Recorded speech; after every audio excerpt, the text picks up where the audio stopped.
Good morning friends. Today we are going to learn second lesson of the first section on saying please, written by Alfred George Gardiner. On saying please हा lesson A.J. Gardiner यांनी लिहिलेला आहे. He was born in 1865 and passed away in 1946. He was born at Chelmsford in Essex in 1865. He started his literary career as a journalist. A.J. Gardiner यांनी एक journalist म्हणून आपले career सुरू केले होते. At the age of 37, he was appointed editor of the Daily News, London, under the pseudonym, म्हणजेच pen name, टोपण नाव, under the pseudonym Alpha of the Law. He made regular contributions to the Daily News, the Manchester Evening News, etc. His essays are uniformly elegant, graceful, and humorous. The Pillars of Society, Pebbles on the Shore, Many Furrows, and Leaves in the Wind are some of his best known writings. His uniqueness lies in his ability to teach the basic truths of life in an easy and amusing manner. He raised the question of morality in everyday life. मानवी जीवनातील मूलभूत सत्य अगदी सोप्या व मनोरंजक पद्धतीने त्यांनी आपल्या लिखाणामध्ये मांडलेले आहे. In On Saying Please, he points out the value of good manners in social life and emphasizes the importance of courtesy and politeness in daily behavior. Courtesy means सभ्यता, politeness म्हणजेच नम्रता. या लेसनमध्ये त्यांनी गुड मॅनर्स, चांगले शिष्टाचाराचे सामाजिक जीवनातील महत्त्व स्पष्ट केले आहे. त्याचबरोबर त्यांनी सभ्यता आणि नम्रता यांचे दैनंदिन जीवनातील महत्त्व असावे असं ठाम मत त्यांनी मांडलेलं आहे. He shows how polite speech and manner sweeten the atmosphere around and how discourtesy and ill manners spoil or pollute it. Polite speech, नम्रवाणी, manner, शिष्टाचार. नम्रवाणी आणि गुड मॅनर्स, चांगले शिष्टाचार वातावरणाला गोड करत असतात, तर डिसकोर्टसी, असभ्यता व इल मॅनर्स म्हणजे अपप्रवृत्ती वातावरणाला दूषित करत असतात. हे त्यांनी या पाठातून स्पष्ट केले आहे. हा पाठ मूल्य शिक्षणाचाच एक भाग आहे हे स्पष्ट होते. So now let's discuss about the title of the lesson. The title of the lesson is on saying please. The title on saying please gives us a hint that the topic is related to manners. या टायटलवरून किंवा शीर्षकावरून आपल्या लक्षात येतं की हा जो काही या लेसनचा जो काही टॉपिक आहे तो मॅनर्स, शिष्टाचार, सभ्यतेशी रिलेटेड आहे किंवा संबंधित आहे. We should know the importance of saying please to others.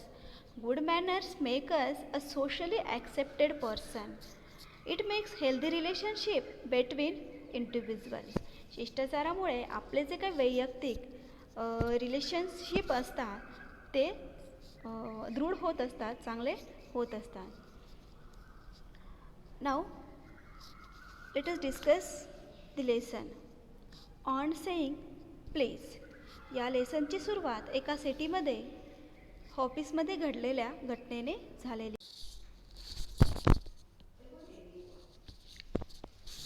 On saying please. The young liftman in a city office who threw a passenger out of his lift the other morning and was fined for the offense was undoubtedly in the wrong. It was a question of please. The complainant, entering the lift, said, "Top."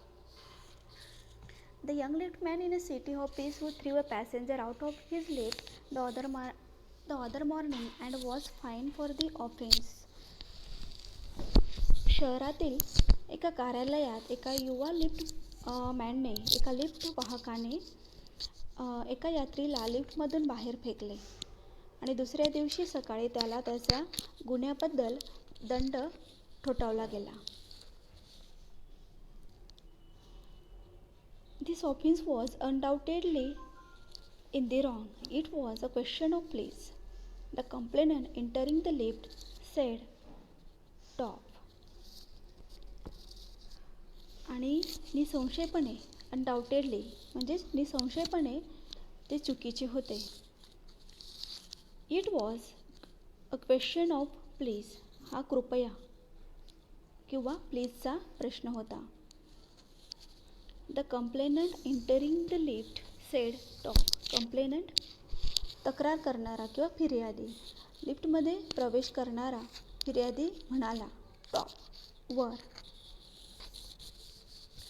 The liftman demanded top please, and this concession being refused, he not only declined to comply with the instruction but hurled the passenger out of the lift. Comply means पालन करणे. hurled म्हणजेच जोरात बाहेर फेकून देणे.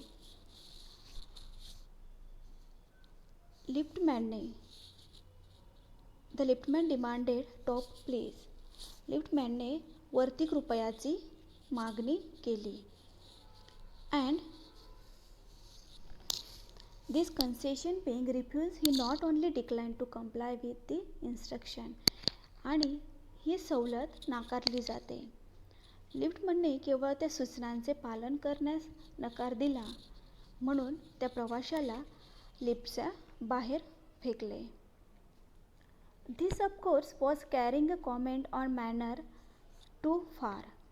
Discourtesy is not a legal offense and it does not excuse assault and battery. Discourtesy, असभ्यता.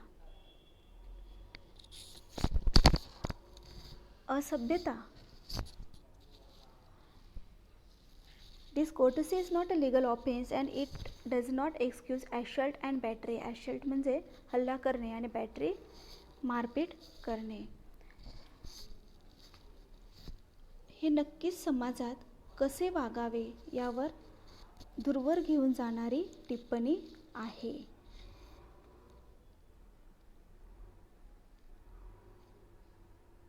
अनादर, असभ्यता. डिस्कोर्टसी म्हणजे अनादर किंवा असभ्यता, उद्धटपणा हा कायदेशीर गुन्हा नाही. नॉट अ लिगल ऑफेन्स म्हणजेच कायदेशीर गुन्हा नाही, पण समोरच्यावर हल्ला आणि मारपीट करण्यासाठी ते निमित्त देखील ठरत नाही. If a burglar breaks into my house and I knock him down, the law will acquit me, and if I am physically assaulted, it will permit me to retaliate with reasonable violence. If a burglar मारेकरी किंवा चोर. जर एखादा चोर माझ्या घरात घुसत असेल आणि मी त्याला मारून जमिनीवर पाडले तर कायदा मला निर्दोष ठरवेल. The law will acquit me. acquit म्हणजे निर्दोष. तर कायदा मला निर्दोष ठरवेल.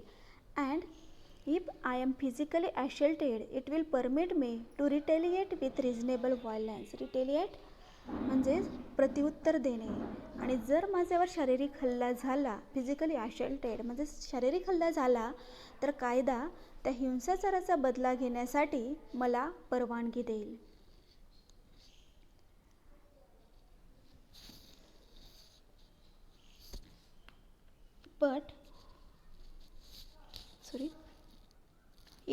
It does this because the burglar and my assailant have broken quite definite commands of the law. ते अशासाठी कारण चोर आणि माझ्यावर हल्ला करणाऱ्याने कायद्याच्या नियमांचे उल्लंघन केले आहे. But no legal system could attempt to legislate against bad manners or could sanction the use of violence against something which it does not itself recognize as a legally punishable offense. And our sympathy with the lift man, we must admit that the law is reasonable. But no legal system could attempt to legislate against bad manners. Legislate means make a law or laws. कायदा करणे. परंतु कोणतीही कायदे प्रणाली ते चुकीच्या वागण्याविरुद्ध कायदा बनवण्याचा प्रयत्न करू शकत नाही किंवा कोणत्याही गोष्टीविरुद्ध हिंसा करण्याची परवानगी देऊ शकत नाही जे कायदेशीररित्या दंडनीय अपराध नाही. It does not itself recognise as a legally punishable offence म्हणजेच जे कायदेशीररित्या दंडनीय अपराध नाही. And our sympathy with the liftman we must admit that the law is reasonable. आणि लिफ्टमॅनसाठी आपल्या सर्वांना सिम्पथी म्हणजे सहानुभूती आहे, पण कायदा उचित आहे हे आपण मान्य केलेच पाहिजे. It would never do if we were at liberty to box people's ears because we did not like their behavior or the tone of their voices or the scowl on their faces. Our fists would never be idle and the gutters of the city would run with blood all day. Box, here box means fight with the fists. एखाद्याच्या किंवा लोकांच्या कानात मारणे. It would never do if we were at liberty to box people's ears because we did not like their behavior. आपल्याला जर एखाद्याचे behaviour म्हणजेच वर्तन, त्यानंतर or the tone of their voices त्याचे आवाजाचा स्वर or the scowl on their faces त्याचा उदास चेहरा जर आवडला नाही तर आपण आपल्या मनाप्रमाणे त्याच्या कानावर मुठीने मारण्याची मोकळीक जर आपल्याला दिली असती तर आपली मूठ कधीच रिकामी राहिली नसती. Our fists would never be idle. आपली मूठ कधीच रिकामी राहिली नसती. And the gutters of the city would run with blood all day. आणि शहरातील गटार दिवसभर वाहिले असते आणि शहरातील गटार दिवसभर रक्ताने वाहिले असते, पण असे कधीच होऊ शकणार नाही. I may be as uncivil as I may please and the law will protect me against violent retaliation. Uncivil याचा जर अर्थ होतो असभ्य. मी जेवढा पाहिजे तेवढा असभ्य वागू शकतो. and the law will protect me against violent retaliation. आणि कायदा मला हिंसेच्या केलेल्या प्रतिकाराबद्दल माझे रक्षण करेल. I may be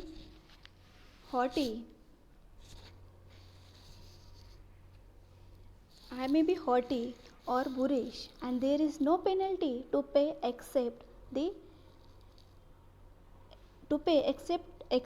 the penalty of being written down an ill-mannered fellow. मी हॉटी म्हणजेच गर्विष्ठ आणि boorish means rude or uncultured म्हणजे उद्धट किंवा उग्र, असंस्कृत. मी गर्विष्ठ आणि असंस्कृत असू शकतो. तिथे कुठलाही दंड अदा करावा लागत नाही. There is no penalty to pay except the penalty of being written down and ill mannered fellow. तिथे कोणताही दंड आकारला जाऊ शकत नाही किंवा अदा करावा लागत नाही. फक्त एक अशोभनीय सहकारी असा अपराध लिहिला जाईल.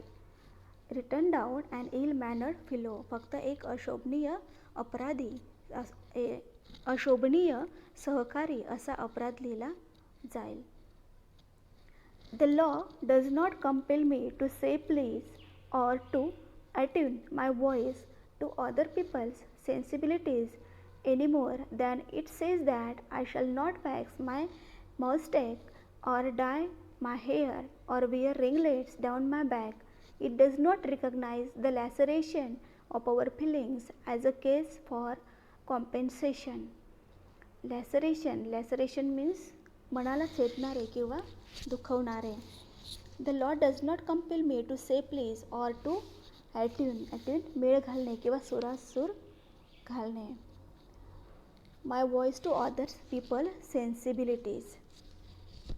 कायदा मला कृपया किंवा समोरच्या व्यक्तीच्या संवेदना समजून घेऊन बोलण्यास बाध्य करू शकत नाही.